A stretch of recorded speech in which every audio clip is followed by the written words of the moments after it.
it took almost 2 years to figure out what was going on. And it started when I went out. I was very athletic. I jogged, ran, played tennis, swim, and I went out to do my jog one morning in July, and I couldn't get my foot to lift.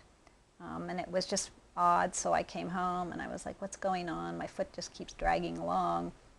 And from July to December, it really just progressed. I would sort of try to squat down to get something out of the cupboard, and I couldn't get back up. And I started having trouble going up the stairs. So I saw a neurologist at the med center, a friend. I called and I said, I don't know what's going on. Something's weird here. And we did an MRI, and he said, you have 2 lesions, areas of lesions in your spinal cord. I'm 6 years into this process, and I have what they call primary progressive MS.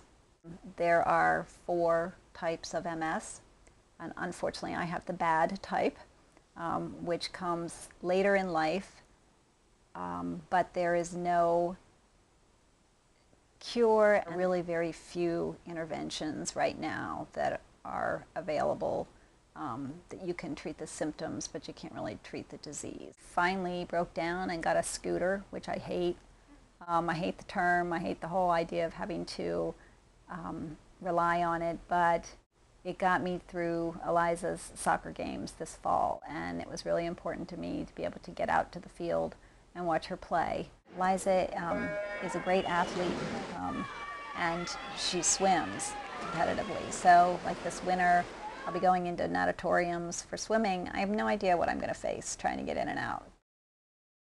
I look back and I think, I remember the time when I had to start using the cane, and I thought, oh, I hate this. I'll never use a cane. And now the cane's not really sufficient. And so clearly, you know, there are, each step of the way, I have to kind of accept this is a whole new dynamic for me.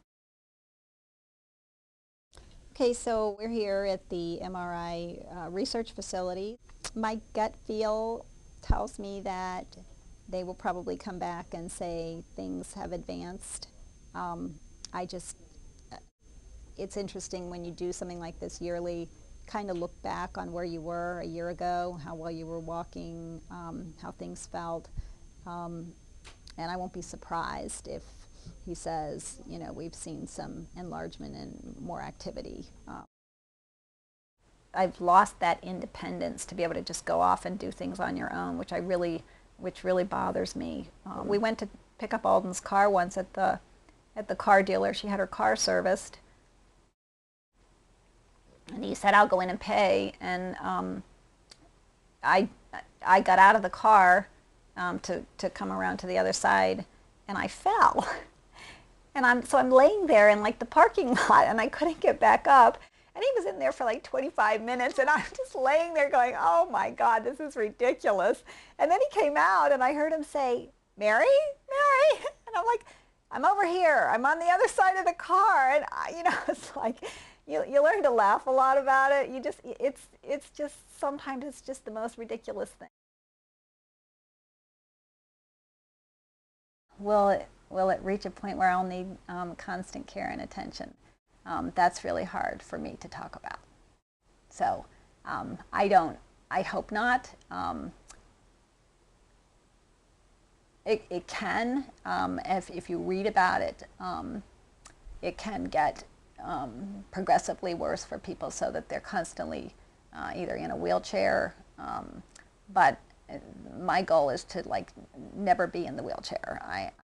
I work really hard at trying to stay strong, and I just keep hoping that the timing of treatment will move quickly so that I would never have to be in that situation. In general, she is an optimistic, I'm going to do what it takes and beat this kind of person. I think what she shows to you is who she is.